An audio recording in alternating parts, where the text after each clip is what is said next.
Bismillahirrahmanirrahim. Alhamdulillah.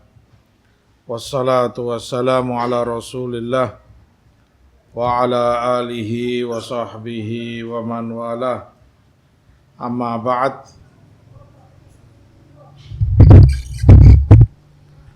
Ikhwati fillah rahimani wa rahimakumullah. Melanjutkan kajian kita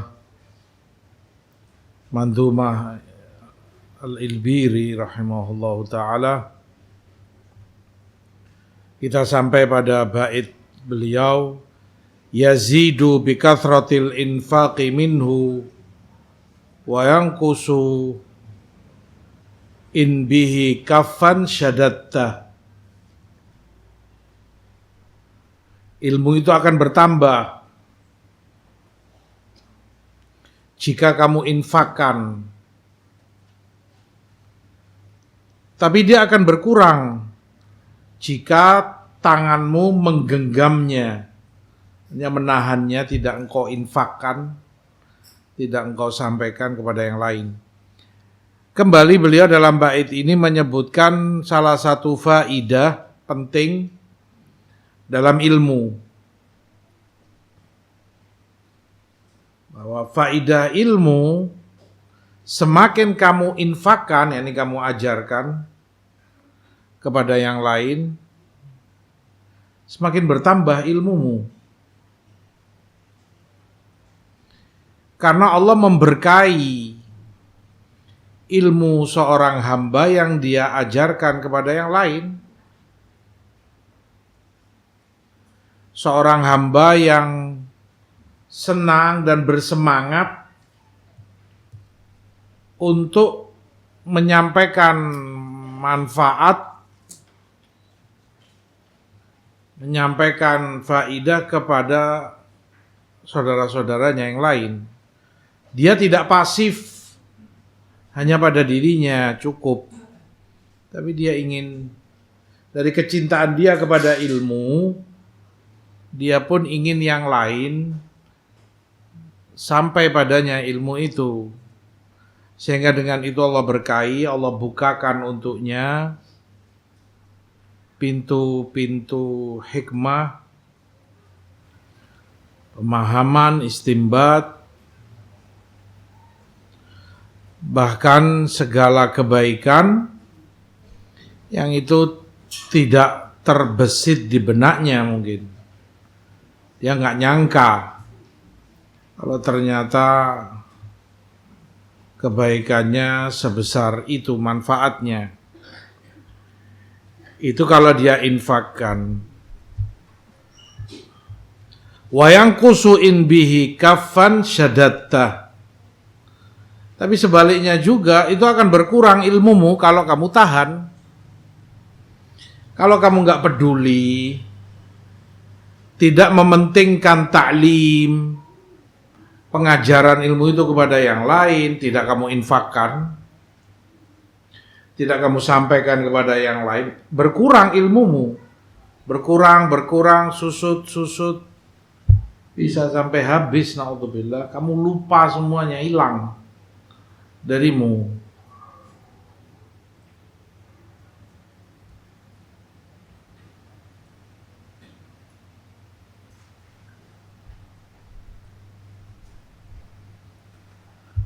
Dan tidak sedikit contoh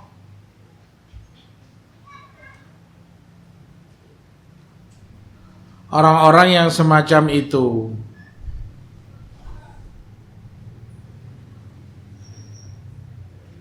Awalnya dia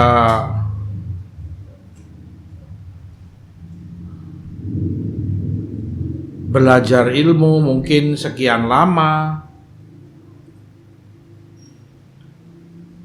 mungkin dengan sekian guru, syekh fulan, mungkin di tempat-tempat mulia, di luar negeri sana. Nah, ini penghasilan dia terhadap ilmu lumayan banyak sebetulnya, bagus. Dia paham kaidah-kaidah ilmu, dia tahu ilmu akidah, ilmu hadis, fikih, tafsir atau yang lainnya. Tapi kemudian seperti beliau katakan, kalau dia genggam kafan syadatta, tidak dia keluarkan, tidak dia infakkan, hilang, ilmu nggak bisa.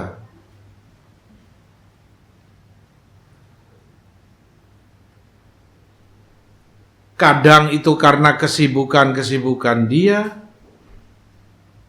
entah itu kerjaan, entah itu tugas-tugas duniawi yang lain. Dia nggak mentingkan ilmu sudah. Bahkan tidak dia kasih waktu sekali kah, sepekan atau ini. Sama sekali. Bukunya dia tutup, referensi dia tinggal, dia sibuk kerja, dia sibuk ke sana kemari. Jadi lupa.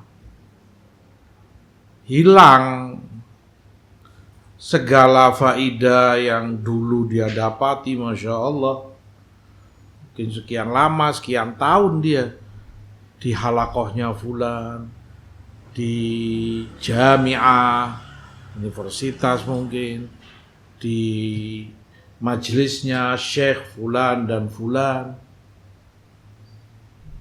terkikis oleh waktu. Mungkin saat dia belajar, Masya Allah, atau kalau itu bentuk tempat pendidikan yang formal, dia dapati nilai yang Masya Allah, lulus dengan predikat cum laude, mumtaz, nilai mungkin 9, mungkin 10. Ya saat dia belajar, saat dia masih di tempat ilmu itu. Tapi seperti tadi, kalau dia nggak infakkan, hilang ilmunya. Lupa, paling-paling dia ingat, pernah denger ini Ana, pernah lewat ini, pernah aku pelajari, tapi apa dan bagaimana, lupa Ana. Sudah nggak di dalam kekuasaannya. Dan itu bahkan kaidah secara umum, apalagi yang kita bicarakan ilmu syariat yang mulia, secara umum bahkan. Kamu lihat, mungkin kamu punya saudara, teman, tetangga, mungkin dulunya kuliah apa misalnya jurusan dia teknik, hukum, ekonomi. Ya dulu mungkin nilainya A, lulus bagus. Setelah itu dia kerja atau apa wis. Ini enggak dia kaji lagi, enggak dia murojaah. Kamu tanya, masalah ini apa sih maksudnya? Gimana? Aduh, lama. Dulu pernah dipelajari. Tapi sekarang apa? Anak enggak tahu, sudah lupa. Ilmu dunia bahkan. Makanya yang kita dengar tiap 5 tahun hatta dokter harus memperbaharui izin prakteknya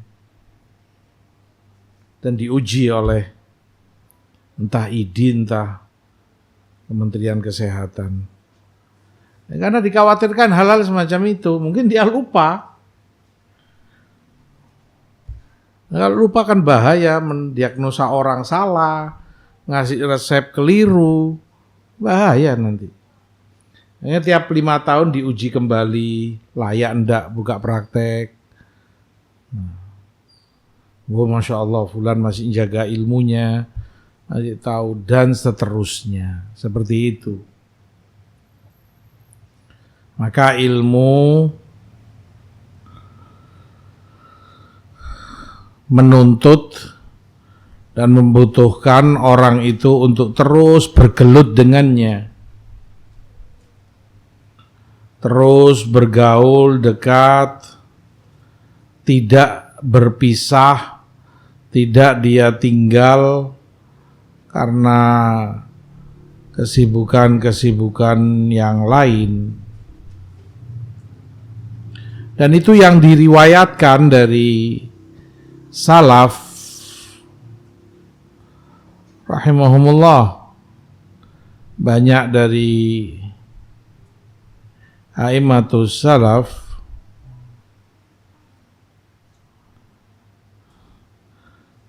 yang mewasiatkan agar ilmu ini selalu dijaga,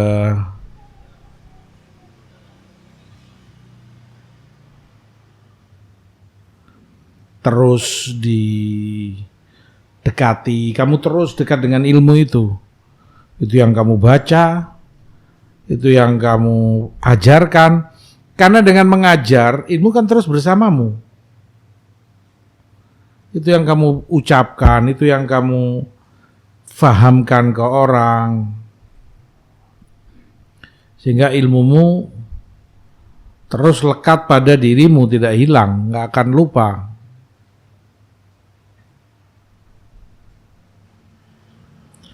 Kata Zuhri, Imam Ibn Shihab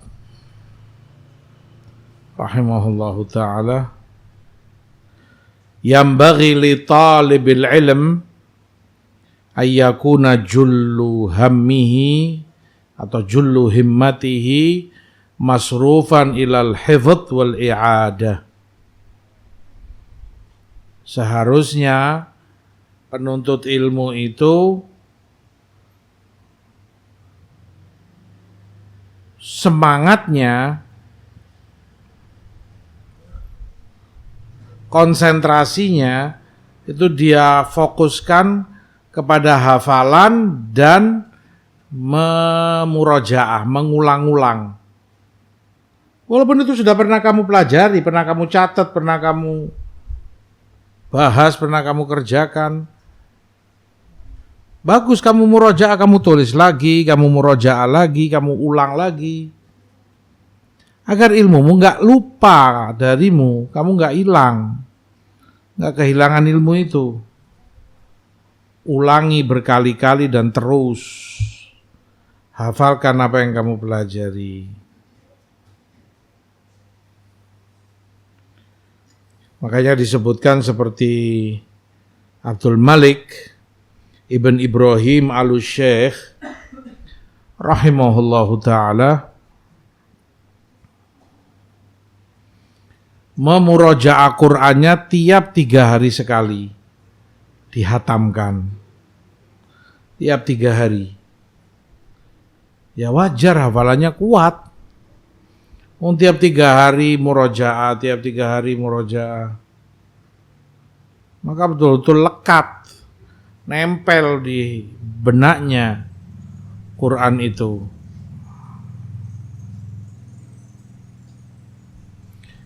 Syekh Ali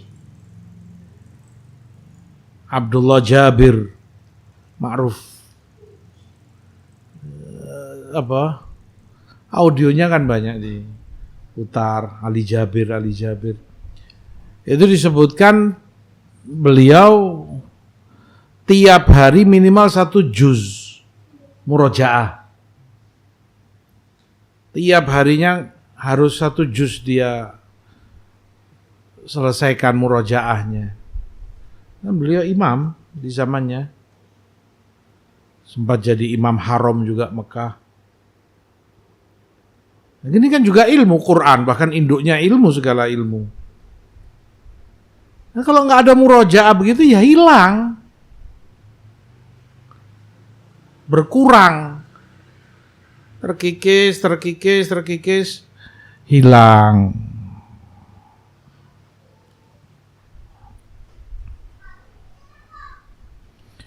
Disebutkan oleh Ibrahim Fairuz Abadi rahimahullah,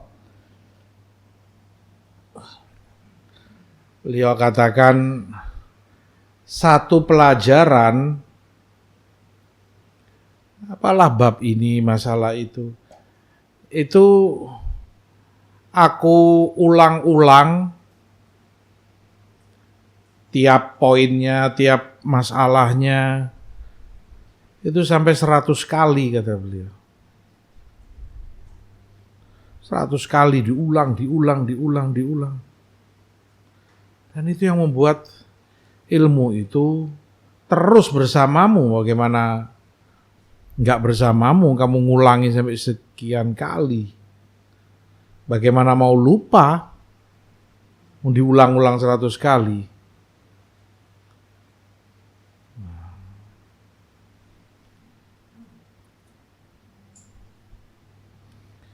Itu pula yang dikatakan oleh Hasan An-Naisaburi.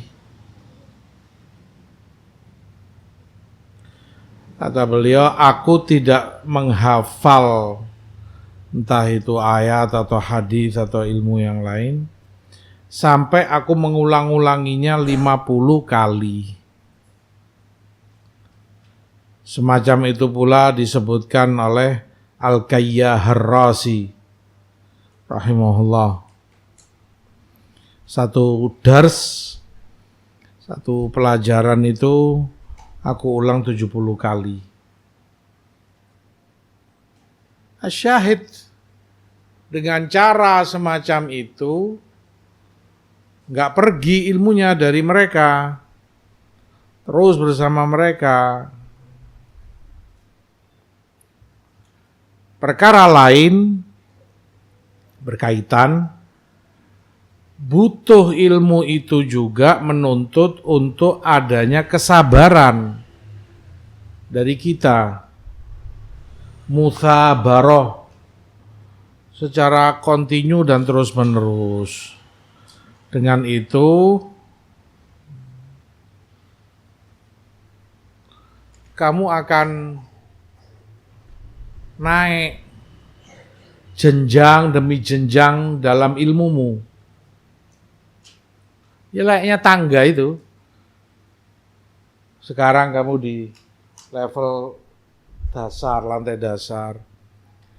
Kamu pijakkan kaki di tangga pertama, naik ke tangga kedua, ketiga, sampai kamu pindah di lantai atas sana. Tahapan demi tahapan. Perlu kesabaran. Kata Ibnul Jauzi rahimahullah, aku dalam menuntut ilmu banyak aku jumpai syada'id. Syada'id itu hal-hal yang berat, menyulitkan.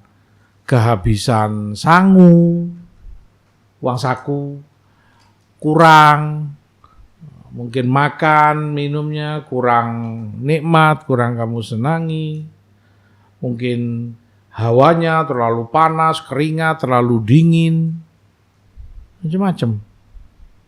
Tapi beliaunya sabar terus, gak ninggalkan ilmu, sehingga menjadi ulama besar seperti Ibnu Jauzi.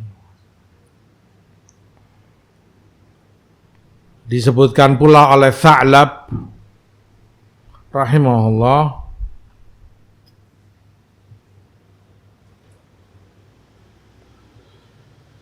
bahwa Imam Ibrahim Al-Harbi, beliau ini lebih menonjol atau lebih dalam ilmu bahasa, nahwu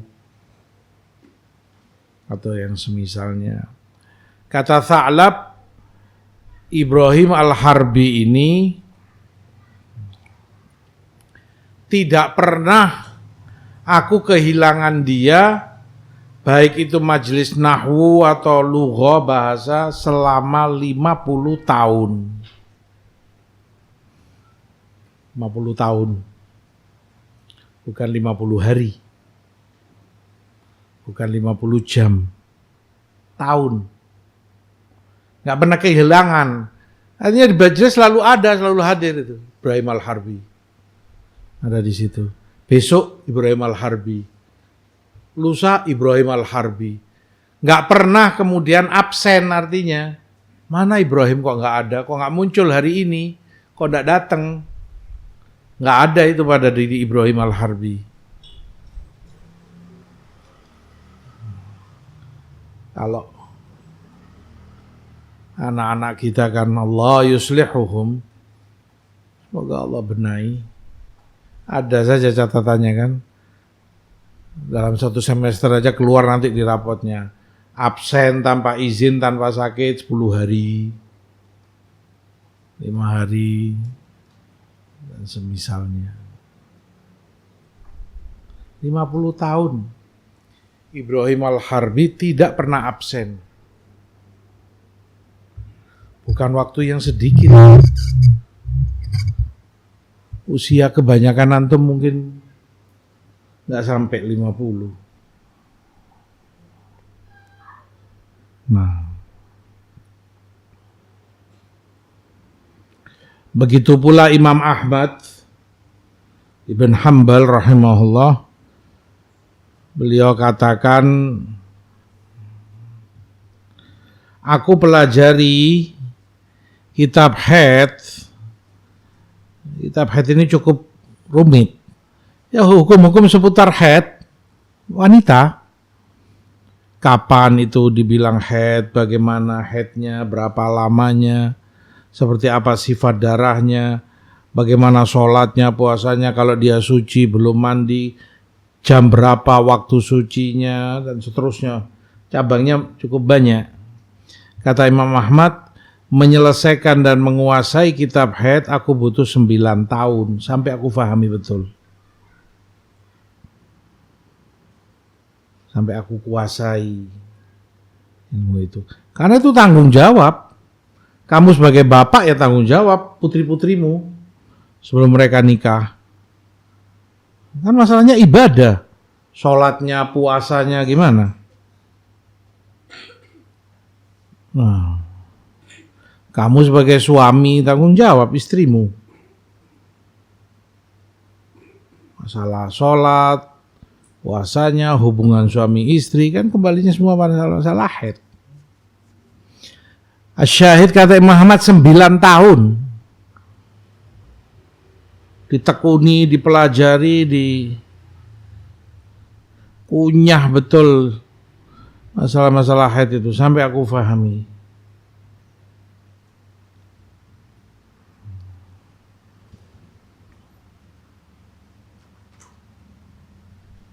Kata Khatib Al-Baghdadi, dulu di Basrah zaman Imam Ali bin Al-Madini, Al-Madini gurunya Bukhari. Di zaman Ali bin Al-Madini tidak sedikit para santrinya, yakni murid-muridnya, thalabatul ilm, itu bermalam bahkan di masjidnya. Padahal kajiannya besok pagi. Malam mereka sudah di masjid, bermalam di situ. Kenapa itu mereka lakukan? Satu, semangat mereka untuk mendengar ilmu, penjelasan dari Ali bin Al-Madini karena imam besar.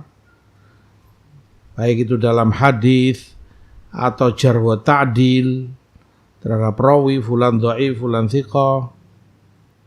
Nah. Dan yang kedua, mereka nggak ingin kehilangan momen. Tidak ingin kehilangan momen. Kalau dia nggak bermalam, misalnya majelis beliau itu jam 10 misalnya.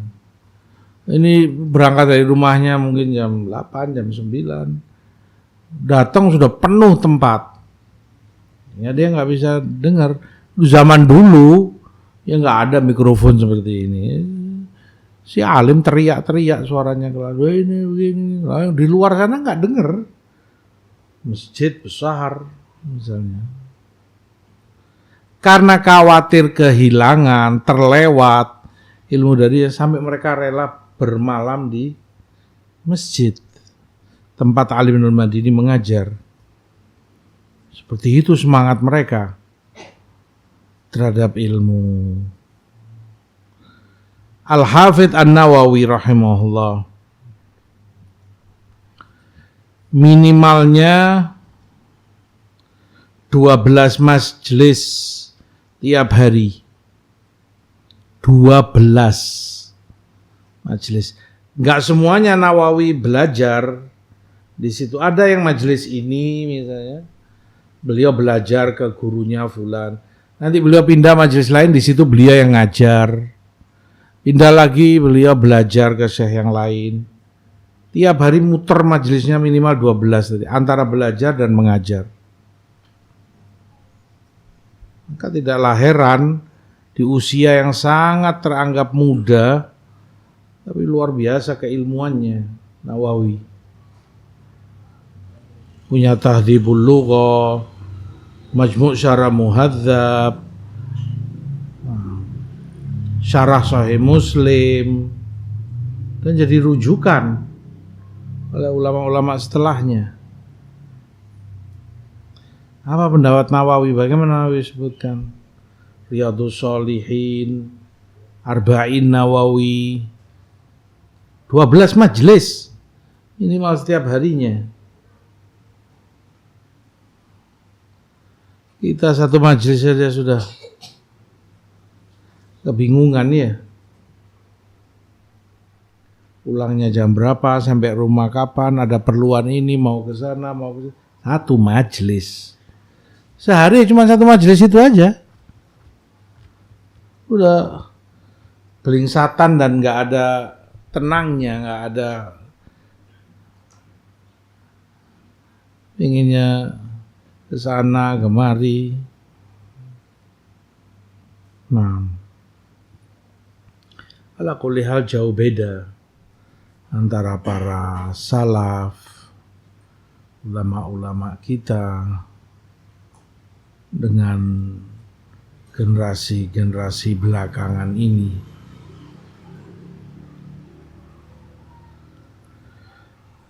Ikhwati fillah rahimani wa rahimakumullah. Berkaitan dengan itu pula,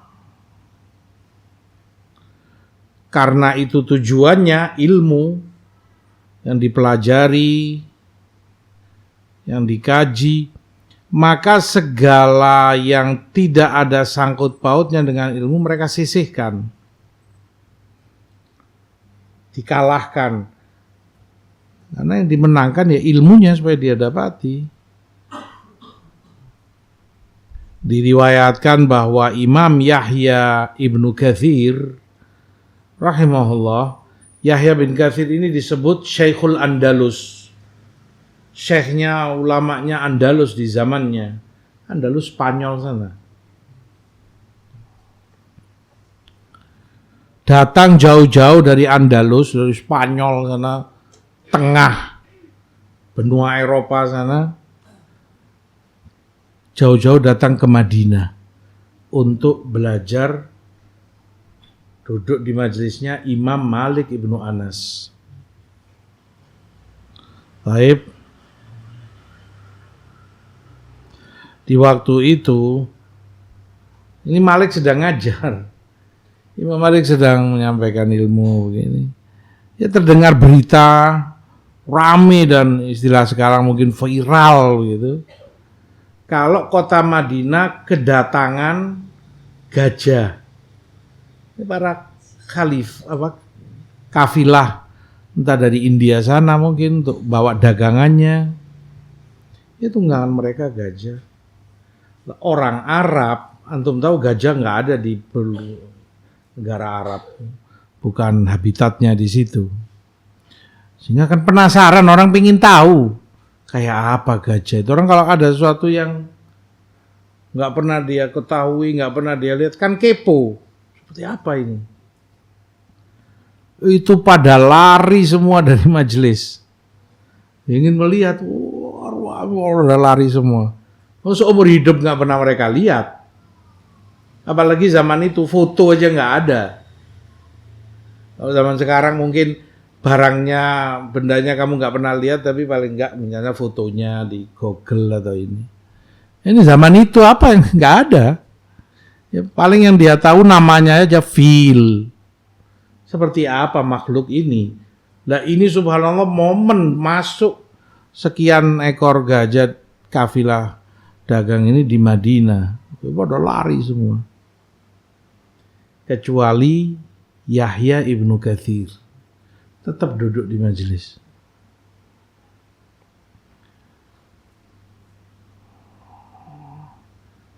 Maka melihat itu Imam Malik menegurnya. Itu semua pada lari pengen lihat gajah. Kenapa kamu duduk di sini? Pengen lihat juga. Kata Yahya ibnu Katsir, ji'tu min baladi li'andura ilaik. Aku jauh datang dari Andalus untuk bertemu denganmu, duduk di majelismu. Ata'allam hadiyak. Aku pelajari tindak tandukmu, akhlakmu, ilmumu aku ambil. Maka kata Imam Malik, anta aqilul Andalus, kamu orang paling berakal se-Andalus, Spanyol. Aku datang bukan untuk ngelihat gajah, ngapain? Apa gunanya? Cuman memenuhi keinginan tahu saja. Ini mending duduk bersama Imam Malik, dapat ilmu, dapat ini.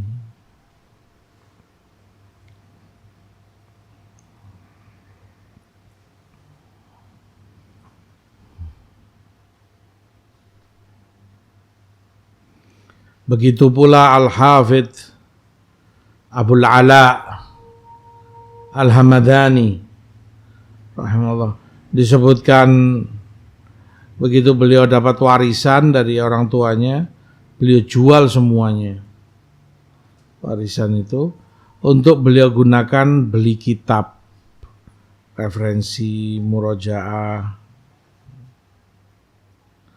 Maka dengan biaya itu pula beliau safar ke negeri ini, ke negeri itu, ke Syekh Fulan, Alim Fulan, buat perbandingan. Dijual semua harta warisnya, lalu beliau infakkan tadi untuk buku, untuk kitab. Beliau safar ke Baghdad, ke Asbahan di sekitaran Iran sana atau ke arah Afghanistan. Dan itu beberapa kali beliau jalan, bukan sekali. Jalan kaki. Bahkan kitab-kitab itu beliau pikul sendiri di pundaknya. Sampai ke Syam, sampai ke sana, ke Baghdad. Jadi disampaikan. Hakikatnya seperti ini.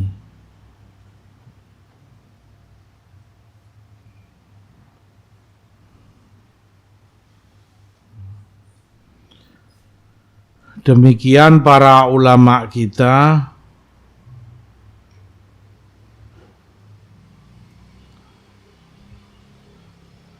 besarnya perhatian mereka terhadap ilmu, kuatnya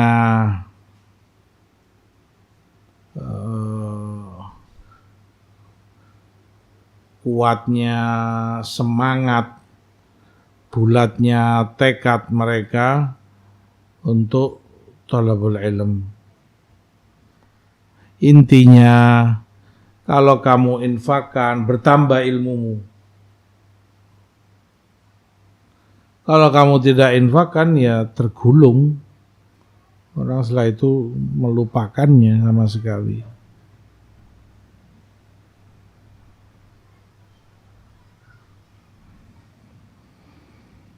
Wala haula wala quwata illa billah. Butuh kesungguhan, butuh keseriusan, agar kemudian orang itu tidak terlupakan oleh ilmunya, tidak terganggu dengan gangguan-gangguan yang ada. Ilmu nggak bisa kamu buat sambilan. Kamu buat mainan ya kamu nggak akan dapati apa-apa dari ilmu. Nggak sadari itu. Itu tuntutan memang. Dituntut untuk orang itu selalu waspada, perhatian terhadap ilmunya.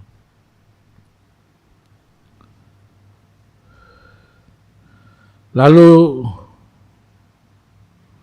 beliau lanjutkan dalam bait-bait berikutnya.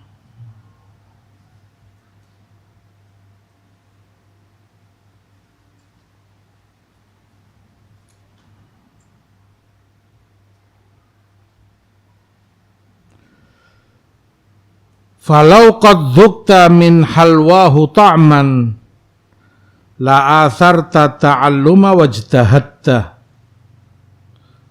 Kalau saja kamu pernah mencicipi manisnya ilmu, lezatnya ilmu, pastilah kamu akan prioritaskan ilmu itu di atas segala-galanya. Pastilah kamu akan bersungguh segala-galanya. Falau qad dzukta min halwahu ta'man. Kalau saja engkau mendapati, sempat merasakan itu, kamu gak akan mau pernah berhenti menuntut ilmu. Seorang alim, imam pernah ditanya, sampai kapan engkau itu terus belajar, duduk di majelis? Sudah tua, sudah ini. Kata beliau, bukankah Rasulullah katakan orang yang masih muda atau orang yang menuntut ilmu, enggak harus muda. Orang yang menuntut ilmu, istighfar kepadanya. Semua yang di muka bumi, sampai laut di dalam air pun beristighfar untuknya. Semua. Maka kata beliau, untuk fadilah dan mendapat keutamaan itu siapa yang merasa pesimis? Siapa yang merasa tidak membutuhkan? Malaikat Allah muliakan mereka, dijaga di ini. Siapa yang tidak butuh? Hatta tua seperti ini aku butuh keutamaan itu. Itu yang membuat beliau tidak berhenti dalam ilmu. Walam yashghalka anhu hawan muta'un wala dunya bizukhrufiha futinta. Kalau tahu keutamaan ilmu itu, faedahnya kamu tidak ingin terganggu oleh hawa nafsumu sendiri. Kamu tidak ingin tertipu oleh dunia dengan segala gemerlap dan perhiasannya. Terfitnah. Karena itu yang dia lihat, itu yang dia ketahui.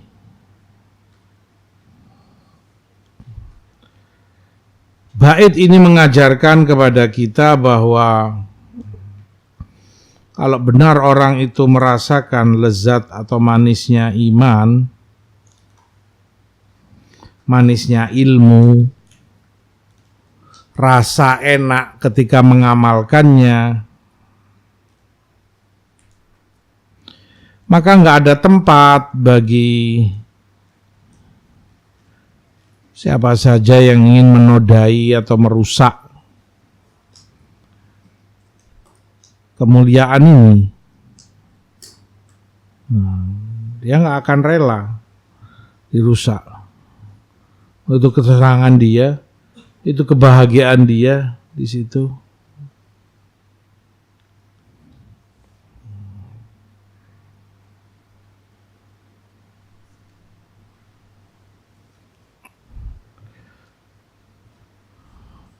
Wala alhaka anhu ani quraudin.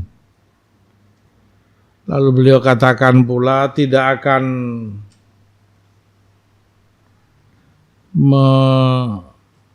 menipu dirimu juga ani quraudin.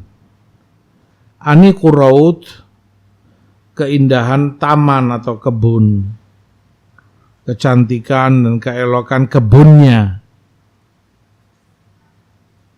itu tidak akan mengganggumu. Ada kebun yang hawanya enak, bunganya beraneka ragam, nggak akan terganggu. Padahal keumumannya orang terganggu, tergoda istilahnya.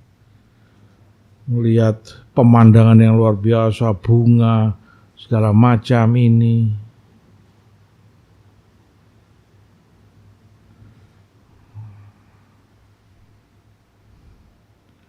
Maka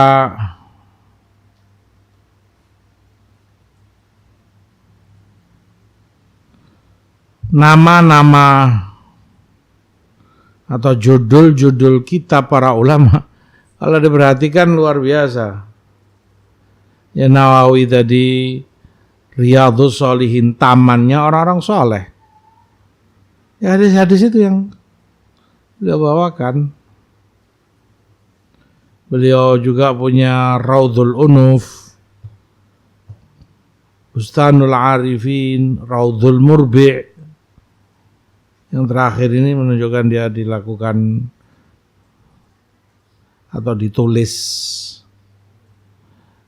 oleh mereka seperti nama-namanya, bustan, taman, halaman itu. Raudhul Murbi'. Ini yang beliau ajarkan, Raud, Riyadhus Shalihin, tamannya orang-orang soleh, kan mirip-mirip ke arah sana.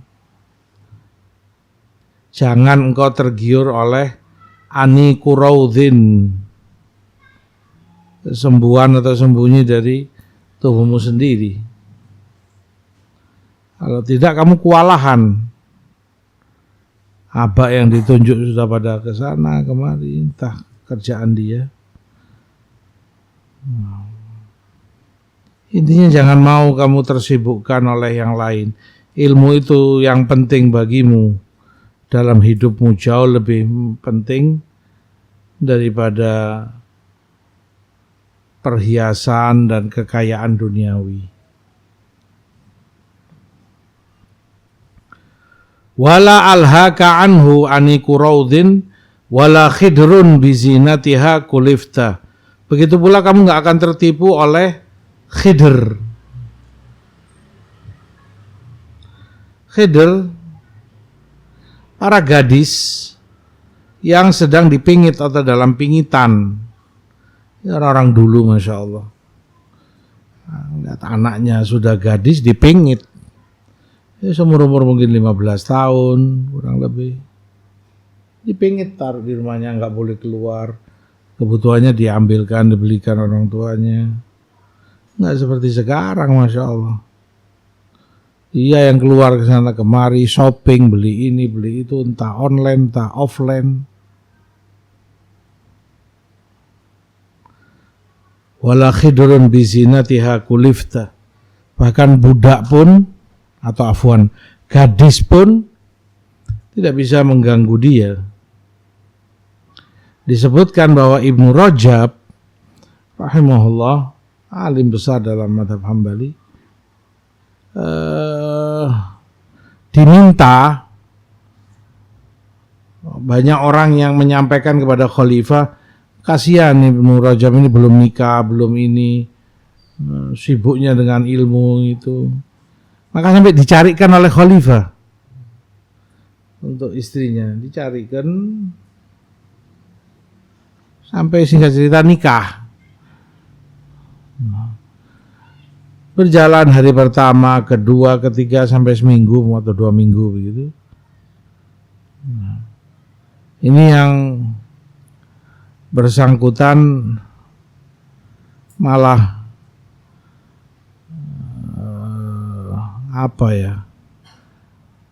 Dia, ya Masya Allah orang dulu. Intinya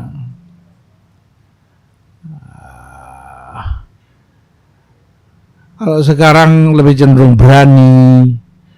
Ya antum tahu lah.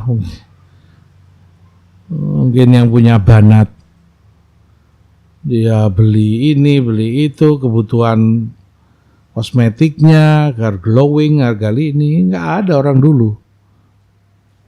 Orang dulu polos. Lugu. Makanya Ibnu Rajab tadi, orang pada nyampaikan ke khalifah, carikan, nikahkan beliau kasihan. Maka dicari oleh khalifah, dapat seorang wanita yang masih gadis, disebutkan paling cantik di zamannya. Dan terjadi akad nikah. Udah selesai akad nikah, tamu pada pulang, Ibnu Rajab kembali ke kitabnya. Sekali, dua kali, tiga kali, sampai si istri melapor kepada khalifah, kamu menikahkan aku sama patung. Nggak disentuh. Bukan karena apa, bukan karena sibuk dengan ilmunya. Padahal disebutkan istrinya sudah berhias sedemikian rupa ya untuk suaminya. Apalagi ini manten baru. Manten baru. Tapi ithar, prioritas dan keutamaan itu beliau berikan kepada ilmu. Nah, syahid, bersungguh-sungguhlah terhadap ilmu. Gak akan ada yang mengganggumu, melalaikanmu dari ilmu. Tidak dunia dengan perhiasannya, segala sesuatunya, jabatan, kedudukan, harta, materi. Tidak pula tanam-tanaman di kebun, di bunga. Tidak pula bahkan gadis dalam pingitan. Bersih dan molek, muda. Tapi itu sekali lagi tidak mengganggu niat mereka. Tidak mau terkalahkan hanya karena hal-hal semacam ini. Jadilah ulama salaf. Jadilah orang-orang yang kamu kenal. Itu gak muncul begitu saja tiba-tiba nongol. Proses bertahun-tahun. Dengan cara yang benar, langkah yang dia lakukan. Sesuai dengan ilmu, sesuai syariat, tidak berlebihan. Ala kulli hal itu yang bisa kita kaji pagi ini. Wallahu ta'ala alam. Wa sallallahu ala nabiyina Muhammad. Wa akhiru da'wana anil hamdulillah rabbil alamin.